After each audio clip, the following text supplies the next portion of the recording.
This is everything you need to know to identify and fix drafts. Hey, my name is Alistair, and drafts can be detrimental during the colder months, so it's important to know where they're coming from and how to fix them. So let's get into it. Finding a draft is easier than you think. First off, close any windows and turn off appliances that create an air disturbance. Walk around with a lit candle.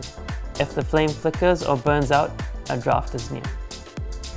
So usually drafts occur at the corner of windows or at the bottom of doors. There are a few ways to fix window drafts. Think about recaulking the windows or place new weather seal around the frame before every winter.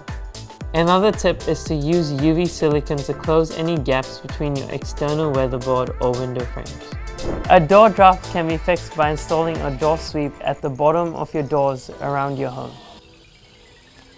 Lastly, it's a good idea to remove old insulations in the home and to replace it to keep out drafts. There you have it. That's everything you need to know to find and fix drafts. So if you like this video, please hit the subscribe button to find out about more tips and tricks.